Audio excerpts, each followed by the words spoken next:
muchísimas gracias por estar con nosotros, por compartir este encuentro maravilloso, porque los protagonistas lo son. ¿Me oyen bien? Ahora sí. Y tienen aquí el programa, saben de la presencia que van a disfrutar y algo más, ¿verdad? Que es Belén Elvira, mezzosoprano, Juan Antonio Álvarez Parejo, que como además aquí recuerdo, tuvieron un grandísimo éxito en un concierto en el Salón Real, y que para mí siempre es un gozo estar reunidos con amigos, con socios del Real Casino de Madrid, a los que agradezco siempre la presencia, por lo que supone de que creo que cada uno, cuando nos encontramos en los encuentros de teatro y danza, que el teatro acudimos todos a él, pero es poco conocido y creo que nunca totalmente valorado en toda su medida. Entonces, pues yo pongo un granito de arena y lo agradezco muchísimo al Real Casino de Madrid y a la Junta Directiva, el que nos podamos reunir el tercer miércoles de cada mes, y hoy pues tenemos el privilegio de iniciar este 2026, que ojalá nos traiga buenas cosas, y ya pues agradecer con todo el corazón que Belén Elvira y Juan Antonio Álvarez Parejo estén con nosotras. Muchas gracias. ¿Ya? Todo Empezamos. Empezar cuando queráis. Pues cuando quieras. Micrófono. Yo también... Micrófono. Micrófono. Ah, sí, claro. Yo creo que a mí no me va a hacer falta, pero... Sí, él tiene una bomba.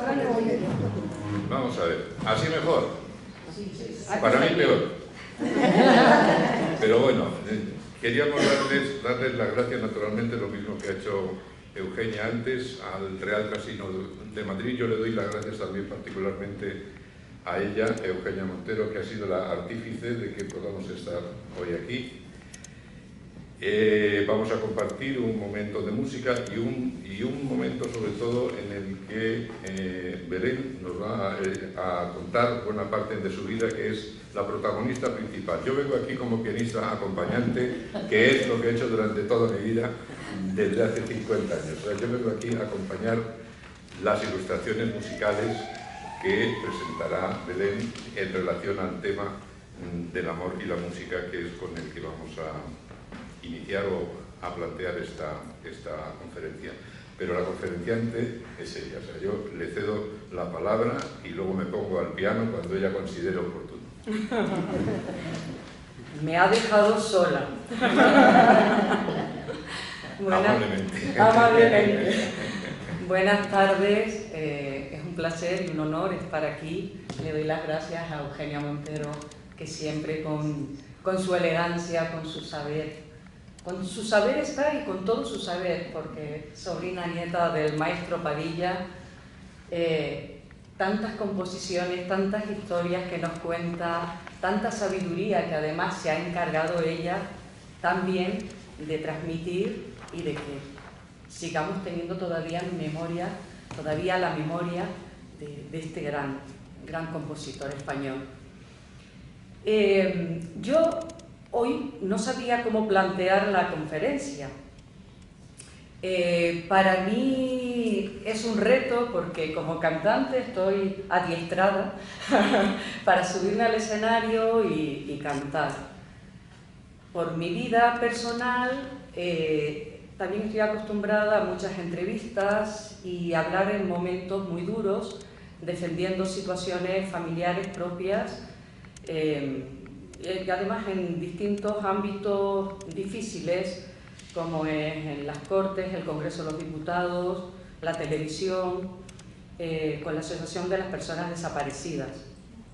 Pero dar una conferencia hablando de mí, pues decía, no sé cómo hacerlo, porque en los tiempos que corren hoy en día, la gente se mete ante los ordenadores, le dan a la inteligencia artificial y le dicen lo que tienen que decir, hacer, y me parece que estamos perdiendo tanta humanidad. Y esto hoy me ha sorprendido tanto, María Eugenia, muchísimas gracias, porque el estar así cercanos, a hablar, mirándonos a la cara, sin móviles, sin esa tecnología, que bendita tecnología, pero también que nos ha distanciado muchísimo y que crea una mentira creyendo que es una realidad y una verdad que no lo es.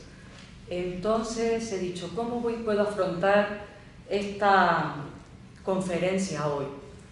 Pues hablando de mí, contándoles dónde nací, que aquí este currículum que he enviado, que tan bonito díptico ha hecho María Eugenia, pues lo ha hecho una agencia con la que trabajo de vez en cuando y ellos recortan, ponen y ya está. Y uno tiene que aceptar y ya está.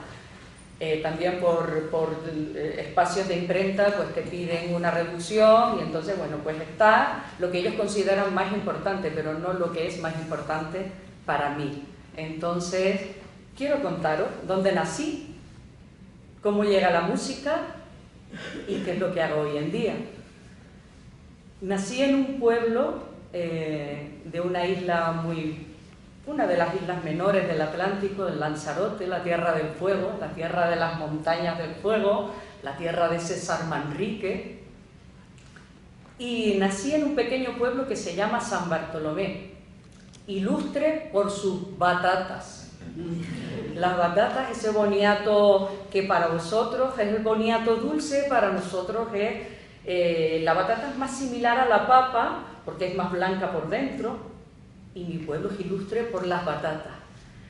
El nombre que nos dan a los del pueblo es batatero, somos batateros. O sea que yo soy conejera por la isla de Lanzarote, que es la tierra, se le da ese nombre porque hay mucho conejo salvaje, y mi pueblo, batatera.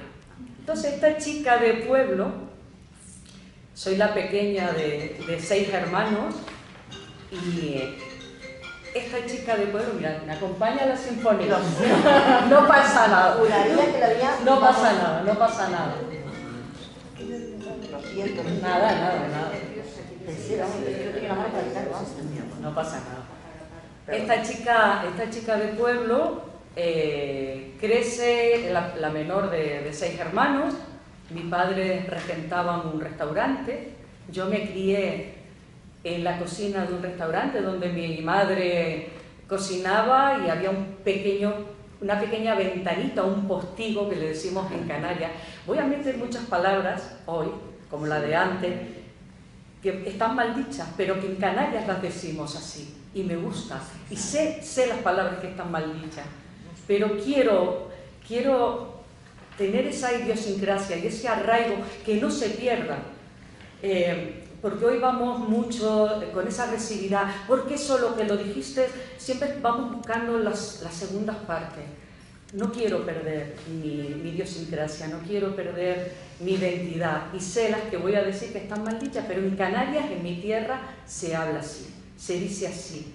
Y en Andalucía, o en Extremadura, que es de donde procedemos nosotros, y se dicen aiga, en todavía, no me hallo, no te invito porque se me hace poco.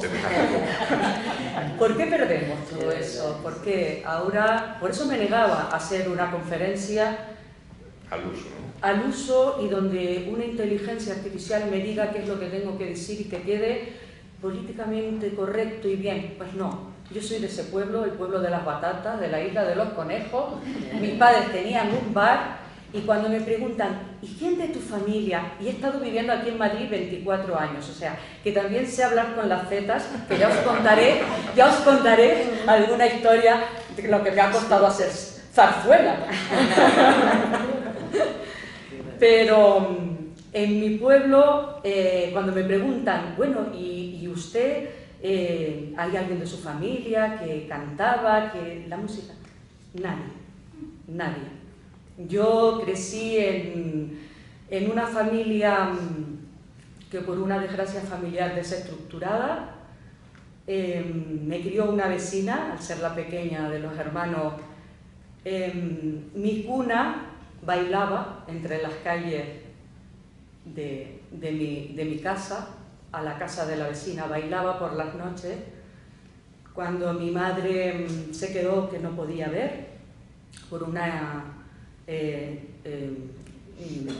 ceguera histérica, porque perdió un hijo en circunstancias que no se saben hoy en día. A la edad de 13 años, mi hermano el mayor desaparece de ese pueblo de las Batatas, de esa isla de Lanzarote. Desaparece, aparece a 8 kilómetros su vieja bicicleta, pero yo no soy consciente de ello. Mi madre y mis hermanos crecen como pueden, con la falta de amor. Esta conferencia se llama Del amor y la música, ¿no? Pues mis hermanos crecieron como pudieron, con esa carencia de afectividad familiar, de amor, porque esa familia se desestructura. Pero yo salí la más pispireta bajo esa ignorancia que te cubre, que es la infancia, ¿no? Que es la niñez. Bendita ignorancia, bendita, porque creces y no eres consciente de lo que te rodea. Vas creciendo, ves tus hermanos mayores, pero como entre mi hermana la penúltima y yo hay 7 años de diferencia, pues yo era como la artista, me gustaba cantar, y yo veía que cuando yo hacía algún giro artístico de bailar, de cantar, mi madre sonreía, había felicidad en mi casa, había amor. Ese momento que traía la música, traía el amor. Y yo hacía lo posible, me metí en los grupos de teatro de San Bartolomé, desde pequeña he hecho teatro, me metí en las rondallas folclóricas, empecé tocando el triángulo, nada más que te hacía pan, pan, pan en las folías y en las malagueñas. Yo decía, a mí esto me gusta, pero como que me falta más música, porque esto, estar esperando para darle al palito, como que no. Tengo aquí un compañero que es miembro de la Tuna de Canarias, ¿verdad? No sé si de aquí, no sé si aquí hay tunas, porque ellos son médicos y entonces no sé si la tuna aquí también formáis. Sí, ¿no? Sí. Y tú tocas el pandero. Yo también lo toqué, pero no la tuna. El pandero tiene doble significado, ten cuidado. Yo el pandero de cuero, el que le das con el dedo y luego rueda.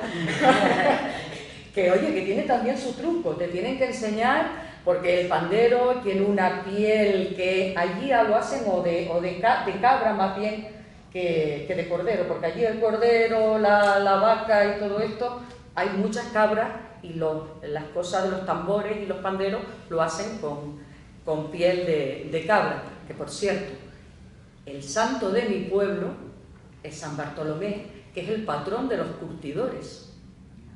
Y yo tenía miedo cuando pequeña, que me hacían cantar en la iglesia, porque también me apunté en el grupo de canto de la Navidad, pero me daba miedo entrar en la iglesia, porque San Bartolomé lleva el cuchillo alzado, y en su mano izquierda lleva las pieles para curtirlas.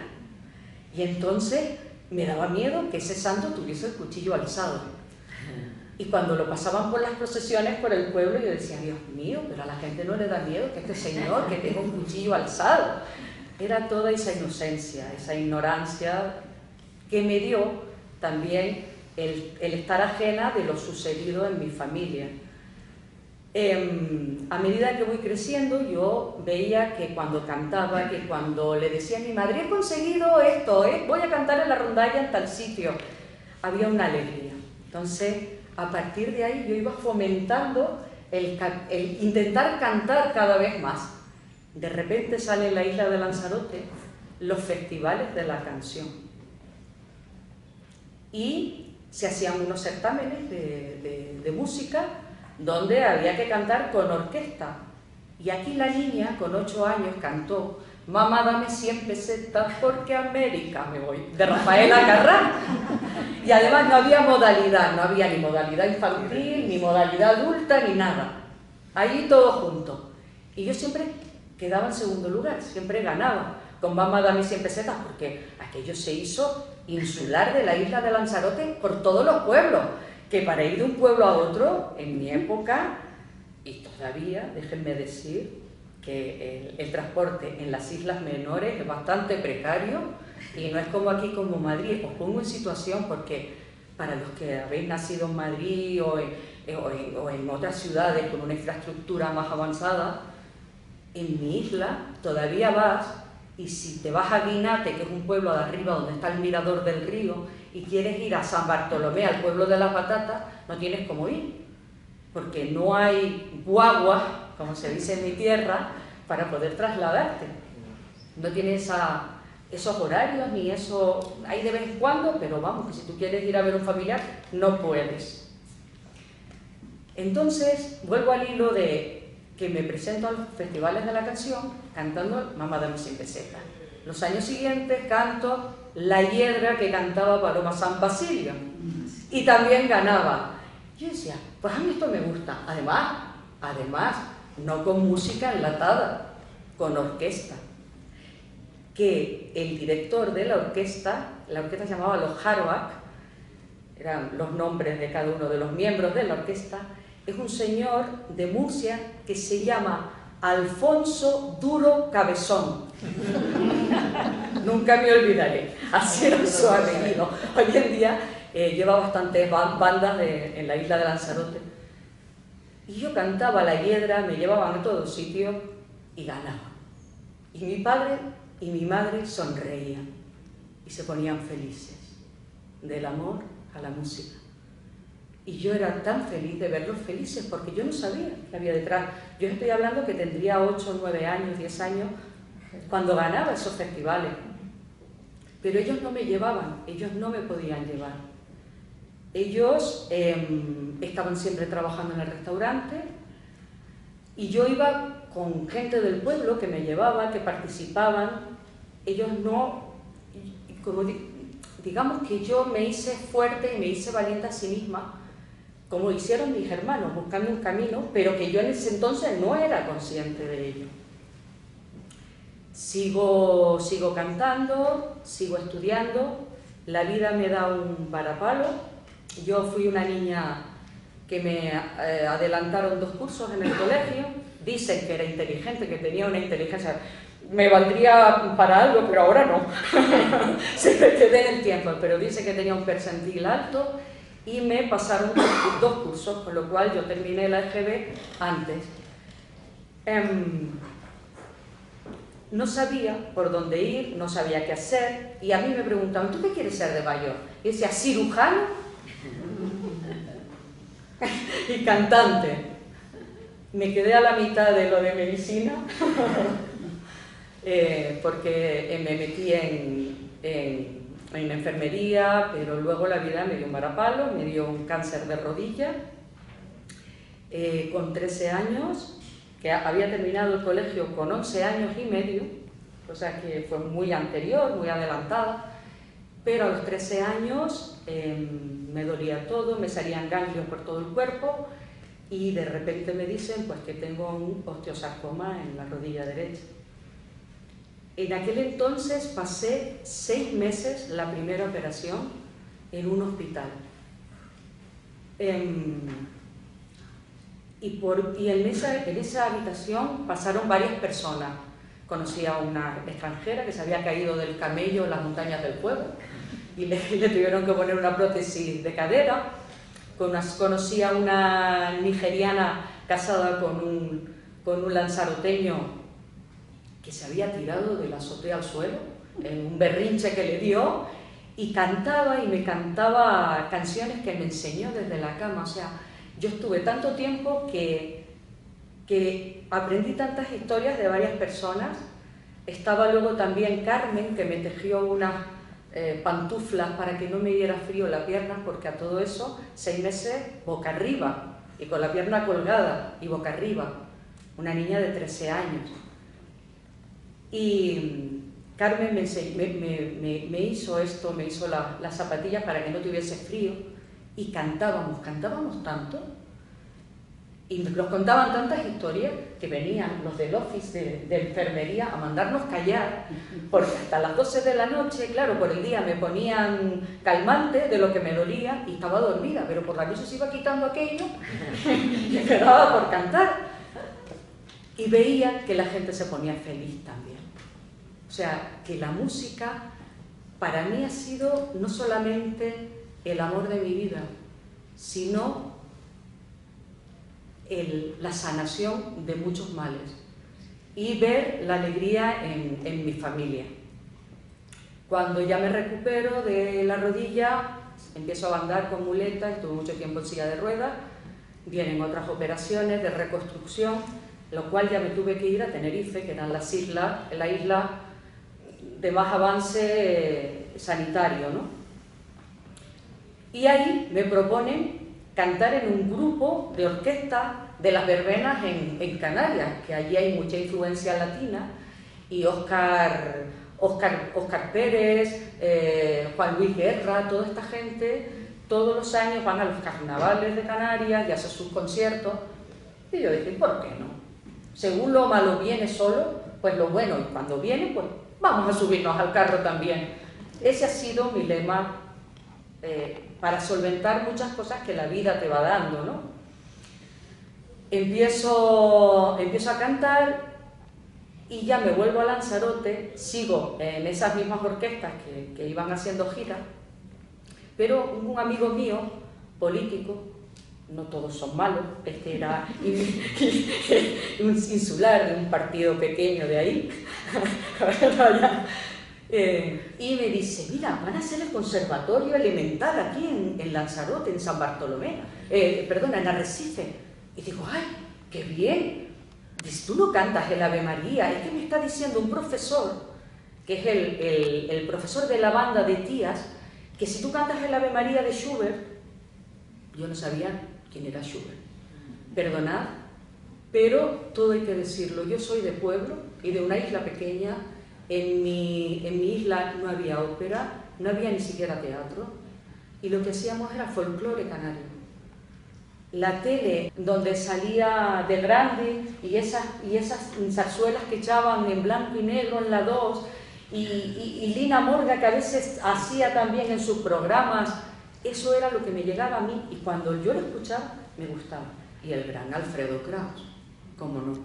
Alfredo Kraus tenía una casa en Lanzarote, en el barranco del Quiquere, y lo conocí un día por casualidad, cantando en una boda donde fui con este señor, con Pepe Artiles, que tocaba el clavinova, y fuimos a una boda a esta zona de Puerto Calero, donde están los barcos, y me escuchó cantando el Ave María de Schubert, y me dice Alfredo, pero muchacha, ¿tú de dónde eres? Digo, yo de aquí, de San Bartolomé, hija de Alberto y María. Eso era para mí ser hija de Alberto y María, porque a mi padre lo conocía todo el mundo. Claro, yo no sabía el por qué. Había una parte era porque mi padre era muy carismático, pero claro, para mí yo creía que era muy importante porque yo veía mucha policía en mi casa y la Guardia Civil de vez en cuando. Y yo pensaba que es que mi padre era de la gente noble del pueblo. Estaba el cura, estaba el carnicero, estaba el del restaurante y estaba la Guardia Civil. Entonces mi padre formaba parte de la nobleza del pueblo. Hasta que, bueno, en parte sí era así, porque mi padre era una persona muy carismática y muy querida, un gran cocinero, pero también era pues lo sufrido por las noticias que daban de mi hermano y demás. Volviendo a Puerto Calero, cuando Alfredo Kraus me dice, yo te quiero hacer una audición, yo doy clase en Pozuelo, vente, ¿tú te vendrías a Madrid? Y yo dije, por supuesto. Hice la audición, canté Musetta, el Cuando me envó, porque yo empecé de lo que podía. Yo empecé en el conservatorio y era un conservatorio elemental, la profesora era una chica muy joven, que ella tampoco tenía la carrera de canto terminada, Y dice, ay, pues vamos a probar. Yo tenía muchos agudos, yo como cantaba folías y malagueña, la tesitura del folclore canario es muy agudo. En general el folclore, como las jotas aragonesas, ¿no? Son muy agudas, muy agudas. Pues yo que cantaba en el patio de mi casa y que cantaba con micrófono en las verbenas, y pues yo, como decía mi padre, tú mándale para arriba, pues yo le mandaba para arriba. Entonces la niña era soprano, porque mandarle para arriba era gritar y alcanzar notas agudas, ¿no? Eso era mandarle para arriba. Entonces yo le mandaba para arriba y esta chica me catalogó como soprano. Y Alfredo Kraus vio que estaba verde, o sea, mi voz, mi desconocimiento musical, mi todo. Yo tendría apenas 18 años y me dijo, mira, hay en Guadalajara, España, una profesora que se llama Ángeles Chamorro. Y yo creo que te iría muy bien. Yo hablo con ella y te pongo en contacto con ella, pero yo creo que te iría muy bien. Yo estaba embelesada con esos ojos azules, con esa elegancia que tenía Alfredo Kraus y con ese corazón, porque era tan buena persona, tan elegante él, sus papeles. Me acuerdo que se levantó y me lo habló, y Edelmiro Arnalte, que lo acompañaba siempre, y Suso Mariátegui, me decía, pero tú, mira, con el fuego del volcán, tú, mira, vuelve a cantar otra vez, porque me querían coger. Pero yo tampoco tenía ese bagaje, ni esa... Yo era muy isleña, como decía Ángeles Chamorro. Yo era muy isleña y era muy apocada y no tenía tampoco ese apoyo familiar, ni esa sapiencia, ¿no? Sapiencia de decir, pues, puedes hacerlo y ser cantante es esto, y no lo tenía. Llego otra vez a Lanzarote y lo comento en casa. Estás loca, ¿cómo te vas a ir a vivir a Guadalajara y demás? Pues lo conseguí. Ángeles Chamorro hizo lo posible. Ella me escuchó y ella me dijo, eres un bruto diamante. No un diamante bruto, primero me dio el bruto y luego diamante. Pero lo que Ángeles Chamorro, os tengo que decir ahora, estamos aquí entre amigos, que he ido a buscar el título antes de ayer, a Guadalajara, el título de profesora de canto del plan del 66. He terminado, he hecho en la Universidad de Nebrija patología de la voz, he hecho logopedia, porque lo que estuve viviendo en Guadalajara, aparte de terminar canto con ella, además terminé canto, tuve que hacer los 2 últimos años, justo porque ella se jubilaba y se volvía a Madrid. Y me enseñó tanto Ángeles Chamorro, tanto, es tan grande. Ella me decía, cuando estaba cantando, ella me hizo cantar Huésped del Sevillano. Ella tuvo también una vida muy plena en la música, pero muy desafortunada en el amor. Se enamoró de quien no debía, de un grande también, cantante, Paco Ortiz. Pero cuando ella se fue a casar con Paco Ortiz, resulta que el señor Paco Ortiz ya estaba casado en Colombia con otra mujer. El amor y la música. El amor y la música.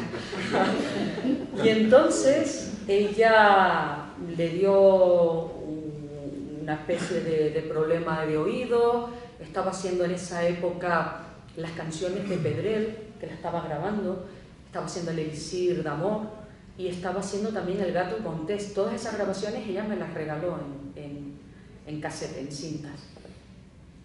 Y ella dejó de cantar porque el desamor y el dolor la ahogó en sí misma, y me enseñó a cantar zarzuela, a cantar la ópera. Se acercaba a mí y me decía, acuérdate de lo peor de tu vida y mete todo eso para transmitir, porque ella me dijo, buenas voces hay 1000, que canten bien hay muy pocas, y que transmitan 2 o 3, apenas, y tú tienes todo eso. Y una de las veces estaba en el escenario y me vino por detrás y me dijo, acuérdate, ella conocía parte de mi vida, ella a mí me contó toda su vida, nos hicimos muy amigas, tanto que fue la madrina de mi hija que nació en Guadalajara, pero se llama Mararía, como el nombre de la novela de Rafaela Rosarena, sobre una chica de Lanzarote, y ella venía a casa y me contaba todo, y me decía, en uno de los exámenes vino por detrás y me dijo, acuérdate de todo lo que has vivido, de todo lo que llevas dentro, y canta con ello. Vamos a hacerle un fado, el fado del Ernesto Halffter, para ver si veis un poquito de lo que ella me enseñó en ese conservatorio y en su vida, de transmitir las emociones a través del canto, emocionando a los demás sin emocionarse uno, porque si no se cierra la garganta y ya no podemos cantar. Vamos a ver si veis... Si me permites un apunte solamente para la canción, es una de las canciones que vamos a hacer sobre este tema de el amor y la música, pero da la casualidad, bueno, de que son canciones preferidas por nosotros, pero da la casualidad que todas hablan de amores fracasados, o no correspondidos, o fracasados por cualquier otro tema, ¿no? Y este es uno de ellos. Este trata de la nostalgia y la tristeza al dolor del amor no correspondido. Es una obra de Ernesto Halffter, que fue miembro de una dinastía musical española muy conocida y muy importante de compositores. Ernesto, Rodolfo, Cristóbal Halffter, su hijo Pedro Halffter. Pedro Halffter, gracias. Esta es la pérdida de memoria que me ataca. Por casualidad me acuerdo. Pianista, director de orquesta, bueno, sigue la dinastía. Y este fado lo compuso Ernesto Halffter, lo compuso con letra en portugués porque él vivió muchos años de su vida, muchísimos años vivió en Portugal, se casó con una mujer portuguesa. Y la letra es la que canta una chiquilla de ambiente rural que mientras pasea con su ganado va diciendo continuamente: todos son tristezas, tristeza y dolor, todos son tristezas para mi amor. Y esto lo expresa, es una canción bellísima, que es la primera ilustración musical que vamos a hacer.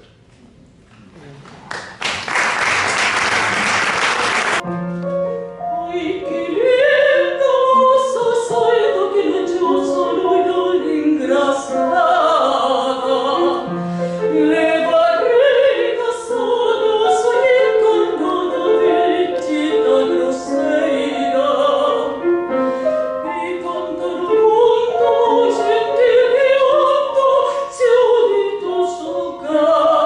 Oh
Carmen Zurrido, una gran soprano, compañera de batalla, de muchas cosas compartidas, ¿verdad, querida Carmen? Una gran cantante. Yo la conocí viniendo de Guadalajara, le decía antes, a escuchar Don Gil de Alcalá, La Niña Estrella, en el Teatro de la Zarzuela, inmensa, fabulosa. Ahora es profesora de Caterina Murska, sus alumnos, jóvenes promesas, y seguro que tienen a la mejor. A la mejor. Eso me dejó Ángeles Chamorro, me dejó coraje, me dejó valentía y me enseñó a subirme al escenario. Hubo un problema con mi título, por eso tardé tanto en ir a buscar, y es que el señor director de aquel momento del Conservatorio de Guadalajara, quien sacaba sobresaliente en el último curso, tenía derecho a premio a final de carrera. Y este señor no quería presentarme a premio final de carrera porque él tenía la hija de un amigo de él, una chiquita soprano muy buena, aunque ya no tenía la culpa, pero nos tenía que haber presentado a las dos. Pero él no quería. Entonces, en el último curso me bajó la nota, pero me bajó medio punto porque los demás no le dejaron. Y Ángeles peleó, Manuel Burguera, el pianista que en aquel entonces era profesor del Conservatorio de Guadalajara, el último pianista que acompañó a Montserrat Caballé, y decía: de eso nada, ella tiene sobresaliente. En vez de ponerme un 10 me pusieron un 9,5. Y entonces ya no me dejaba opción, él no me presentaba a premio final de carrera, porque además el tribunal que venía a ese premio no dependía de él, ni de la Junta de Castilla-La Mancha, venían de fuera, era cosa de los conservatorios. Entonces me llamaron de secretaría, me llamó Manuel Burguera, me llamó Ángeles Chamorro, y Ángeles me dijo algo muy bonito. Yo le decía: mira, yo no me voy a pelear con una institución porque no vale la pena. Yo además era muy sumisa, muy isleña, como ella decía. Dice: querida, para entrar en este mundo tienes que quitarte esa aura de isleña que tienes y pelear. Y me dijo: cuando te subas al escenario a cantar y cantes como tú sabes y como yo te he enseñado, y esa fuerza que tú tienes, no hay título que te valga. Nadie te va a pedir ese título. Por eso he tardado 20 años en ir a buscarlo. Y fui este lunes y tengo una foto con mi título en la avenida frente al conservatorio. Además el cielo se puso naranja y yo dije: ahí está Ángeles Chamorro, ahí está Ángeles Chamorro, porque además era guapa, salamera, una gran cantante. Ella me enseñó a decir, a no camuflar la dicción. Ella articulaba muy bien y decía muy bien, y tiene unas canciones de Falla grabadas maravillosas, maravillosas. Cuando Ángeles enferma, me voy a dar clase con don Pedro la Virgen a su casa de la calle Goitia, creo que se llama la casa donde vivía, la calle no me acuerdo. Son 24 años viviendo, pero la verdad que estos 5 últimos años, porque tengo a mi madre conmigo y demás, me fui a vivir a Tenerife. Estoy en Tenerife ahora, pero estoy cada 2 por 3, voy y vengo. Y me voy donde Pedro la Virgen. Y Pedro la Virgen decía que nosotros no éramos cojos, sino que éramos cojonudos. Porque claro, él había tenido una lesión también de pequeño. Él se cayó de una carreta y allí en su pueblo, en Andalucía, se cayó en Bujalance. Él era el tenor de Bujalance. Aunque luego también fue como de Priego de Córdoba, sí, que no se sabía. Y él me contaba que se cayó de una carreta, de estas carretas, y él estaba detrás sentado y según fue a subir, cayó con la rodilla, de niño también. Y estuvo en esos hospitales, orfanatos que también estaban meses y meses, teníamos muchas cosas en común. Me hice muy amiga de él, de Paquita. Ellos estuvieron en Lanzarote, eran muy amigos de un tenor que habita hoy en Lanzarote, pero que era venezolano y que fueron compañeros de batalla cuando Pedro cantaba en la Arena de Verona, Blas Martín. Y entonces él estuvo en mi casa y demás. Pero él me comentaba que se cae de la carreta, están en esos hospitales y le ponen un trozo de hueso de cochino. Miro para los médicos. Un trozo de hueso de cochino le pusieron y le dejaron la pierna fija. A mí no me pusieron el cochino, pero también a la primera persona me dejaron la pierna fija. Nadie me montaba en su coche, ni ninguno de mis hermanos, porque no me cerraba la pierna. Entonces nadie me quería hacer llevar, porque dice que claro, que tenía que me tenía que sentar en el asiento de delante, echar para atrás y quitaba 2 asientos del coche. Entonces me fastidiaba y en mi casa y perdí instituto y perdí muchas cosas, pero bueno, la inteligencia ahí en ese momento me sirvió para seguir adelante. Pues Pedro me empieza a dar clases y me dice que vamos a hacer nosotros que nosotros somos cojonudos, ¿eso qué es? Y me dice, él se hace responsable junto con el maestro Moya del Gran Teatro de Córdoba y me ofrece la Aurora del Soto del Parral. Y con Guillermo Orozco, el gran Guillermo Orozco, un tenor barítono, que canté muchas veces con él y murió el año pasado, porque anterior hace poco nos dejó muy joven de un cáncer de pulmón y él era el Germán. Y ¿qué pasa? Que yo seguía siendo muy isleña y la Aurora, según sale de la masía y dice, empieza la música, empieza la introducción y lo primero que tiene que decir, porque yo he estado aquí viviendo 24 años, pero recuerdo que mira, llevo nada más que 4 y medio en Tenerife y vuelvo, o sea, yo me cuesta la zeta. El director de escena, el director de orquesta era el maestro Moya y el director de escena era Luis Villarejo, que fue un barítono también conocido y de la zarzuela, Luis Villarejo, que también era andaluz.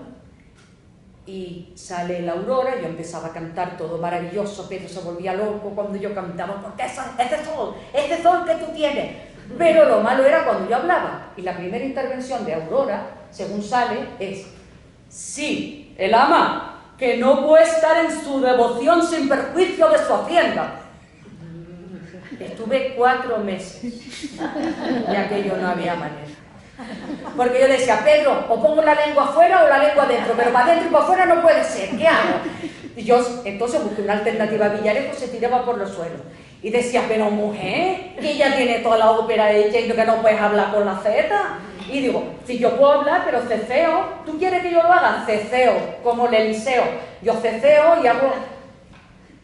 Yo decía, sí, el ama, que no puede estar en su devoción sin perjuicio de esa hacienda. Que no, mujer, ya verá, Pedro se levantaba, que no, mujer, que así no puede ser. Y digo, ¿y cómo lo hago? O la lengua para adentro o la lengua para afuera. Pero las dos para mí es difícil. Yo no recuerdo dificilísimo. Y ahí me fui curtiendo, porque yo dije, yo tengo que aprender a hablar peninsular. Porque me metí en la Universidad de Alcalá de Henares. Aquí en Madrid, francés con Jolin Boucher, para la fonética francesa. En Alcalá de Henares, con el Goethe Institute, para el alemán. Italiano ya hablaba. Y no sé hablar peninsular. Esto no puede ser. Entonces aprendí a hablar peninsular, hice luego Luisa Fernanda, hice el manojo de rosas, que ahí le pasó lo mismo a Guillermo Orozco, lo hicimos en el Auditorio Nacional, hicimos ese manojo de rosas, y a Guillermo le pasaba lo mismo, y decía, porque Guillermo era de Huelva, y entonces cuando yo salía iba al taller y decía, ascensión, no sabía cómo llamarme, digo, tú llámame como quieras. Y el director no se pudo reír más con nosotros, porque claro, una canaria y uno de Huelva que no sabía cesear, pues lo tenía complicado. Y ya de ahí conocí y me hice alumna de Ana María Iriarte. La gran Ana María Iriarte, que me decía Pedro, que cuando cantaba la Aurora, la Beltrana de doña Francisquita dice, cuando llegaba esa parte, y pues entonces, ¿por qué me aperreas? Dice, esta mujer búrnea. La palabra también que aprendí, esa mujer ebúrnea, porque Ana María Iriarte era muy guapa, su marido era el director de la casa discográfica Columbia en España. Y entonces Ana María me enseñó, o sea, yo he hecho la vista atrás y yo he sido muy afortunada, porque he estado en manos de los mejores, de los más grandes. Me han enseñado muchas cosas. Después de Ana María Iriarte hice La Celestina con ella, que hizo el estreno de La Celestina en el Teatro de la Zarzuela. Canté mucho, hice caballería rusticana en el teatro cuando se hizo el Teatro Muñoz Seca en el puerto de Santa María. Ahí canté mi primer rol de ópera, La Santuzza. Y ahí sentí, la Santuzza es una chica de pueblo, sufrida por el desengaño, el amor de Turitu, que se va con Lola, que es un poco liviana, de casco, y ella hace entrever en la ópera, no está claro, hay críticos musicales que dicen que sí, otros dicen que no, como que ella está incinta, que ella está embarazada. Y corre por el pueblo y va hacia la iglesia y tapada por esa deshonra que es esta, porque no estaba casada con Turitu, pero estaba prometida. Entonces esa deshonra de llevar un hijo en su vientre en un pueblo italiano de estas de idiosincrasias duras, ¿no? Y era la vida de mi madre. Yo cuando me vi en el escenario cantando la Santuzza, que además es una partitura muy difícil porque cantas el aria y luego cantas el dúo y luego viene el barítono y cantas el otro dúo, cuando termina, yo terminé así y empieza el intermezzo de caballería que todos conocemos, los que no aquello mucho la ópera, lo que sale en la película del Padrino, la música que sale en la película del Padrino. Yo me eché a llorar y no podía contener las lágrimas, porque para mí fue una emoción tan inmensa de hacer un rol principal de ópera y esa similitud de la vida, ¿no? Porque mi madre me comentan que recorría las calles buscando a mi hermano, iba por los pueblos, iba por las calles gritando el nombre de mi hermano y la gente de los pueblos no sabían cómo acercarse ni cómo ayudarla, ¿no? Cuando yo me vi cantando la Santuzza, para mí fue tan espectacular y pude cantar del alma y vi ese paralelismo y con esa idiosincrasia de pueblo y ese paralelismo con la vida que me había tocado vivir en mi familia. Dije, yo quiero más de esto, pero no puedo ser la chica de pueblo porque tanto Pedro como Ana María como Ángeles me enseñaron mucho, pero no lo suficiente. Al fin y al cabo con Ángeles fue una enseñanza arreglada en un conservatorio, con Pedro eran clases privadas y yo pagaba las que podía porque yo era una chica de pueblo y no tenía apoyos económicos para pagar todo lo que requería. La gente da clases y tiene que cobrar. Y mira que Ana María no me cobró nunca me cobró ni un duro. Y Pedro se saltaba, a la mujer, vaya para otro día. Pero claro, había una cosa de pudor mía, de que la gente tenía que cobrar su trabajo. Entonces yo no me lo podía pagar. Y un amigo, un mecenas, me dice, ¿por qué no vas? Y además voy a decir quién es, porque era cantante también, tenor, Mario Rodrigo. Hizo muchos papeles con Luis Villarejo, en la zarzuela. Él fue el primer tenor en el Teatro San Carlos de Lisboa, pero cuando la Revolución de los Claveles, él tuvo que salir de ahí y se vino para acá. Él era de Zaragoza, pero se crió en Argentina porque sus padres fueron inmigrantes, emigraron para allá. Y yo ya vi que no podía seguir más. Y me dice Mario Rodrigo, ¿por qué no vas a un profesor que yo conocí en Italia, que es como un sanatorio di voce? Allí lo tienen, ha dado clase a Pavarotti. Digo, ¿cómo va a dar clase a Pavarotti? Fue alumno de Mario del Mónaco. Y digo, pero ¿cómo voy a ir? Maestro de Alessandro Corbelli, un barítono que ha estado en el Metropolitan y en los más grandes escenarios del mundo. Y es un francés que vivió toda su vida, o sea, se fue con 18, 19 años para Italia, y profesor también del tenor Raúl Jiménez, Clotiolas. Y entonces Mario me lleva a él, y me voy a Italia, y cuando él me escuchó dice, pero es que tú eres soprano dramático, tú eres mezzo dramático, porque tienes una extensión así. Digo, bueno, esto pasa lo mismo con la inteligencia, y después nos quedamos en nada. Digo, si soy esto, y esto no me va a querer nadie ni a creer nadie, porque sé solamente una cosa. En Alemania se está estipulada la voz como soprano falcón, en Francia, perdona, en Alemania es Zwischenfach, entre dos voces. Entonces yo dije, bueno, pues si tengo que ser Éboli, del Don Carlo, si tengo que ser Adalgisa, que también es una soprano, una mezzo, pues lo seré. ¿Cuál es mi sorpresa? En que esta chica de pueblo empieza a estudiar con Clotiolas, y Clotiolas era uno de los más grandes en Italia en aquel momento, precisamente por eso, porque era un sanatorio di voce, y le daba clase a los más grandes, y él quería que yo estuviese con él. Y a raíz de ahí, pues ya me cojo un manager italiano, me cojo un manager aquí en España, canto en la Wigmore Hall de Londres, aquí con este señor. Para él era su segunda o tercera sí. La tercera vez. Estuve antes con Teresa Berganza y después María Valle. Y con María Valle. Y después Belén Elvira. Y después estuvimos en un concierto Jorge de León y Belén Elvira. El concierto era de Jorge de León, pero quien lo iba a acompañar, Canario también, de Tenerife, no podía, y entonces me llaman a mí. Yo dije, pues vamos, yo canté el dúo de Caballería, el dúo de Carmen, La Principesa de Adriana Lecouvreur, cantamos Luisa Fernanda, que la avisamos porque les encantó. Viva nuestra zarzuela, les encantó. Y salió una crítica maravillosa de ese concierto que me abrió otras puertas.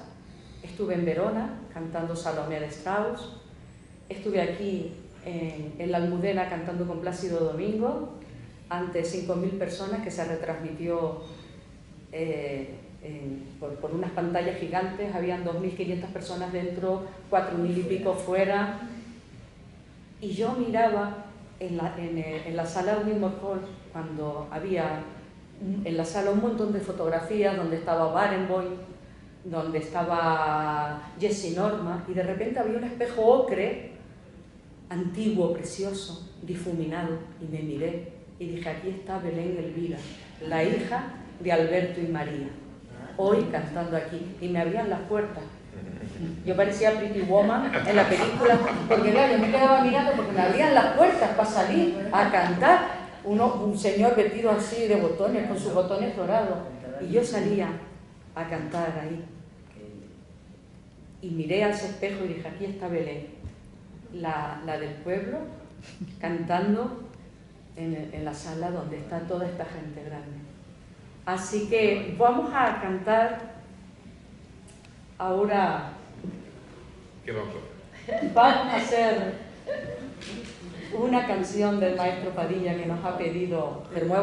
Necesito la chuleta, que la cantamos aquí, porque Eugenia siempre nos ha ayudado muchísimo con su elegancia.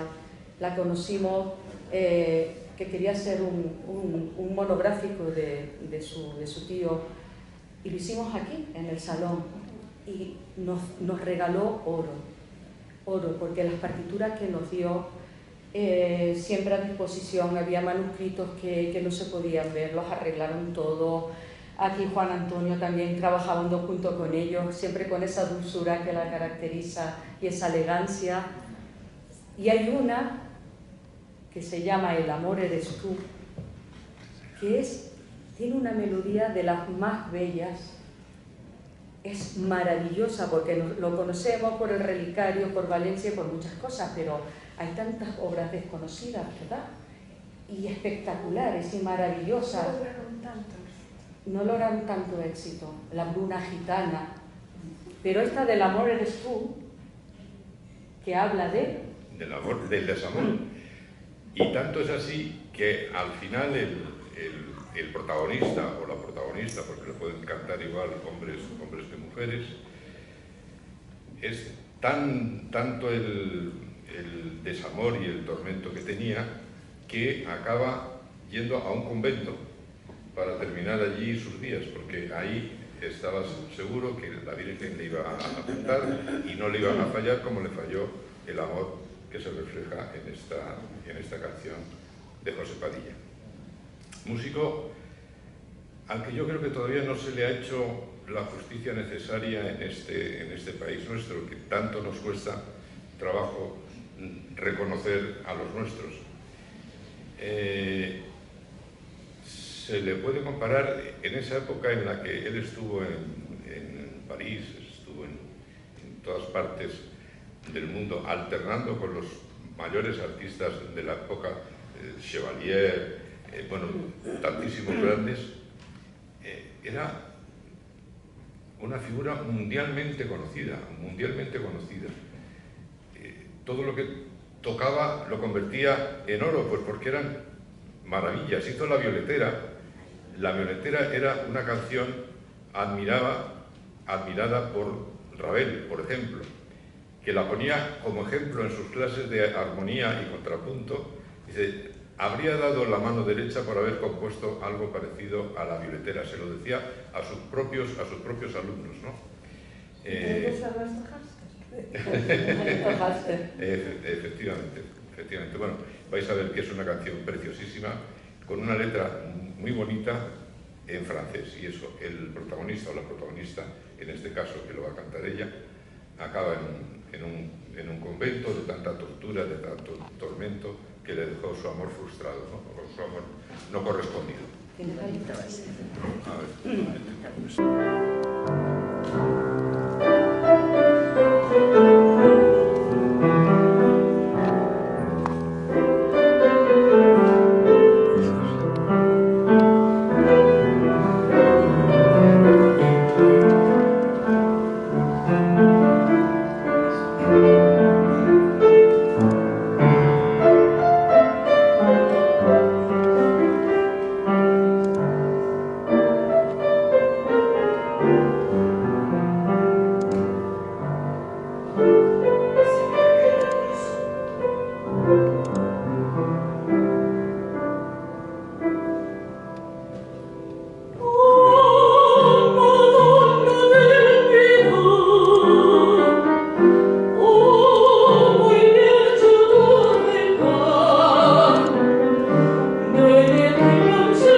porque es de las menos conocidas. Vamos a ver.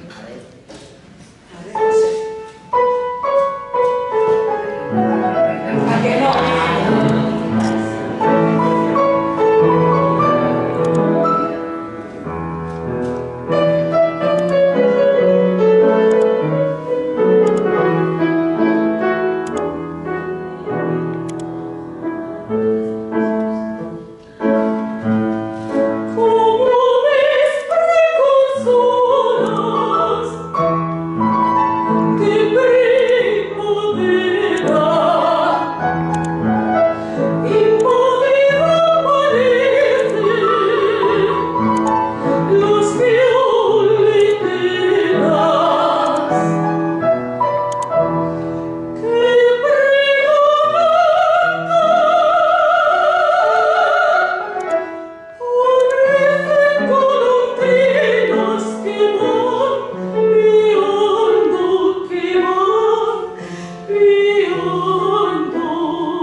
Quiero terminar con dos cosas, dos temas.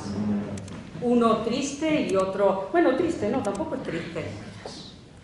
Pero antes de terminar con el triste, que es...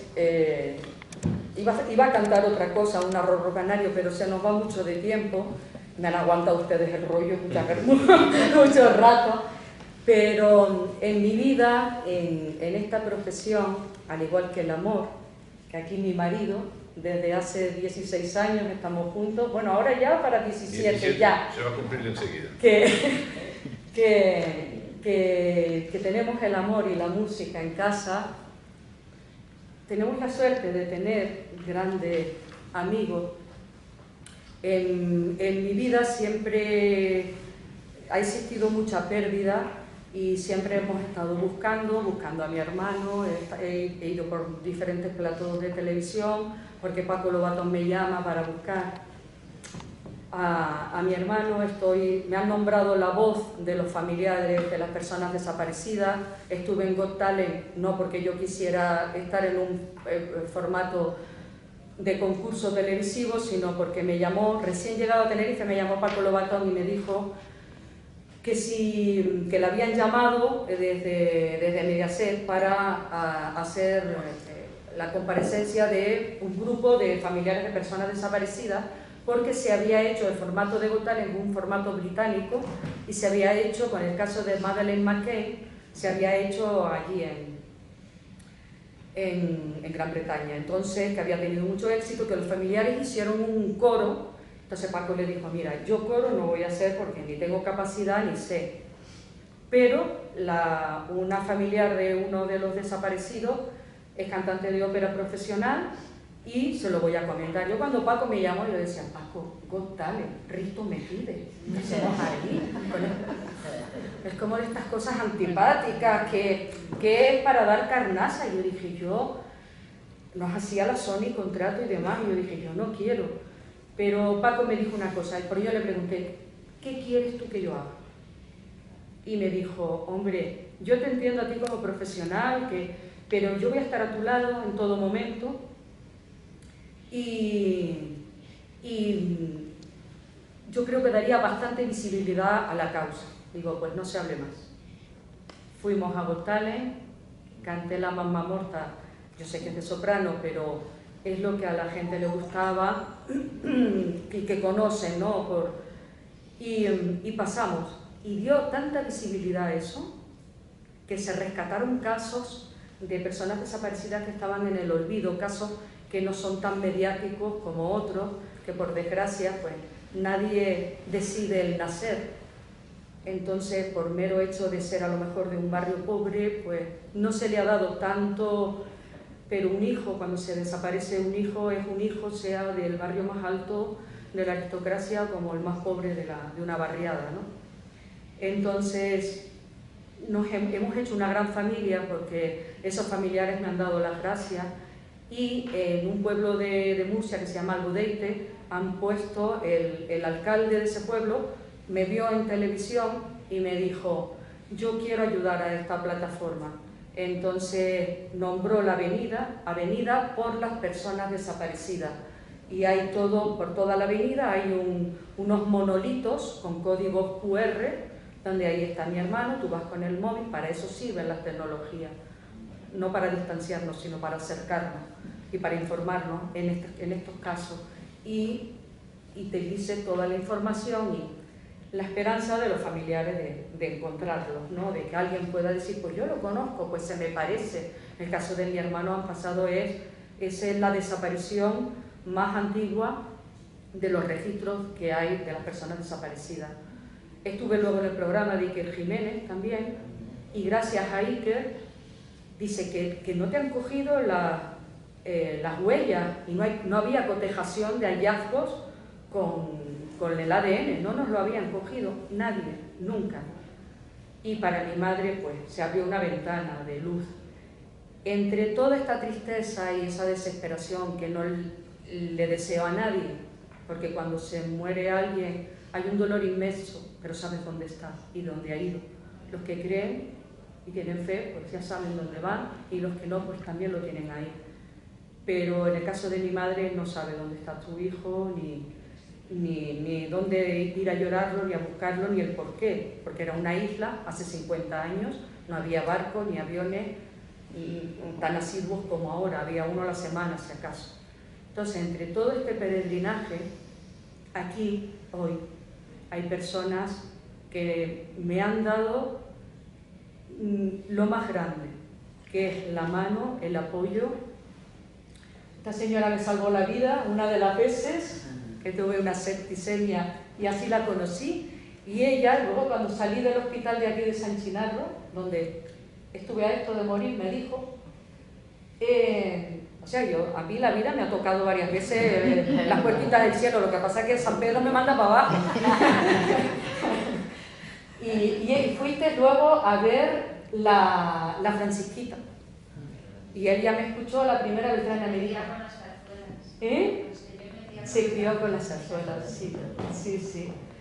Y aquí esta señora, que es una grande, doña Nieves Romero, de Jaén, maravillosa, aparte de que es notaria, nos ha ayudado muchísimo, es una gran cantante, trabajadora. Ella, yo no sé cómo hace, pero se aprende unas cosas en ruso, bueno, es que me cuesta mucho, de verdad, aprender. Ahora hago Romeo y Julieta en Tenerife, me han llamado para una sustitución y me resulta complicado. Y esta señora, no solamente a mi hermano, tuvimos que darlo por muerto, mi padre fallece, hay unas lagunas burocráticas muy grandes.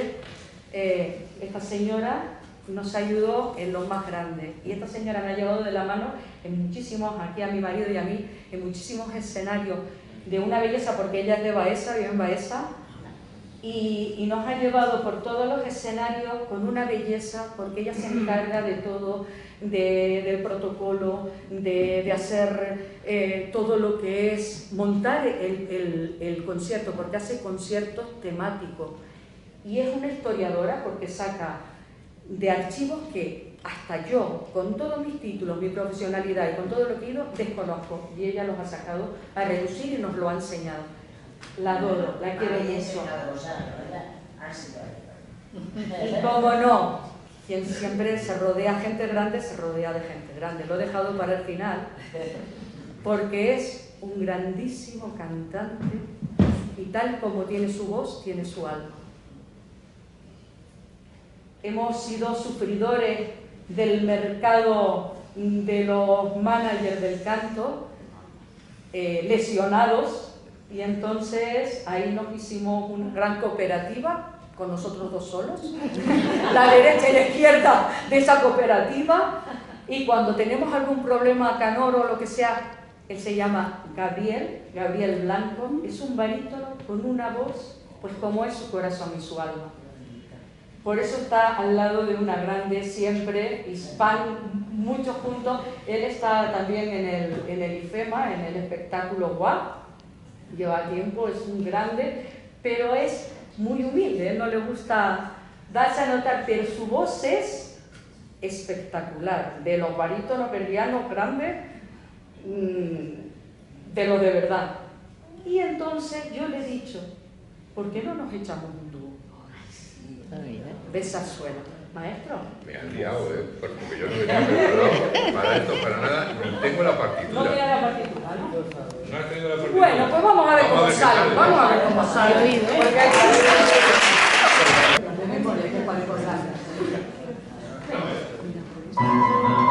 Quiero decirle alguna cosa. dígame usted lo que sea, porque yo lo escucho todo. ¿Todo? Lo que no me ofenda. Antes de ofenderla yo, que se le caiga la lengua. ¿Qué? Si yo... Termine, le da miedo. No lo crea, lo que tengo que decirla se lo digo por las buenas. Hace tiempo que vengo al taller y no sé a qué vengo. Eso es muy alarmante, eso no lo comprendo. Cuando tengo una cosa que hacer, no sé lo que hago. Pues el amigo cesante, por tu buen y por malo, Se lo digo en todas partes. y casi siempre mi puerta. Me tiene loco ese cuerpo, y el deseo infundar que hace un salveíto en la edad de la sal de Madrid. Le va muy fuerte. Hasta muerte, y a ver si mi amor es firme y fuerte. Si no me engaña, sus palabras me hablan de un cariño sincero. Muy sincero, 50, Chulo, guapa. castigo. Ay, cuando Dios te salve, ¿Qué? qué faena me hizo. Cariño, porque yo sí vengo.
pero sí que queríamos terminar con...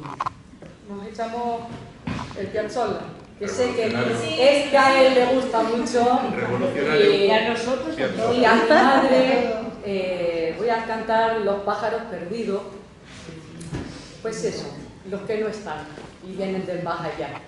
Pues Los pájaros perdidos, para ya terminar, y que ha sido maravilloso, me ha encantado, qué cosas más bonitas.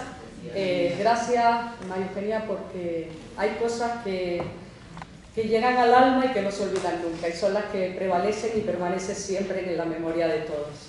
Y son la cercanía, el ser, el vivir y el compartir, es lo más grande que hay. Muchas gracias. Aquí mis compañeros cantantes y profesores, yo la canto como una tanguera, la voz no está impostada, y es mi manera de cantar Piazzolla, y espero que os guste.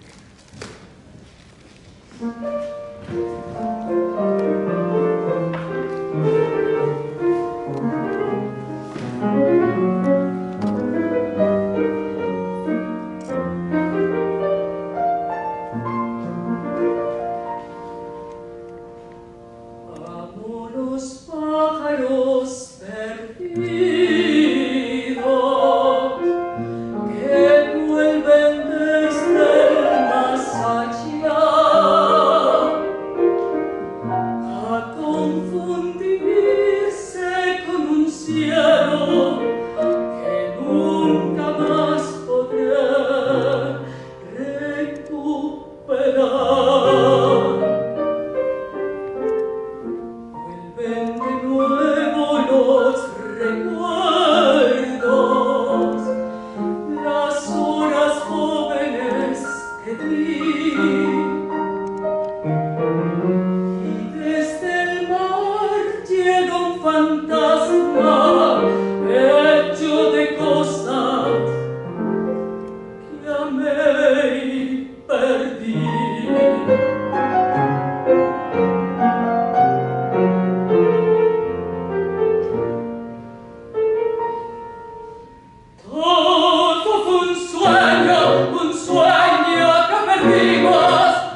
desgracias, muchas víctimas.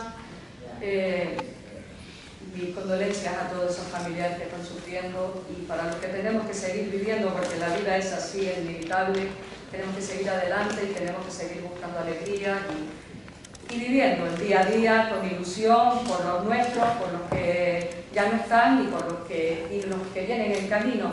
Así que feliz año a todos y que sea un año bonito y que sigamos con salud sobre todo para todos. Que sigamos viendo.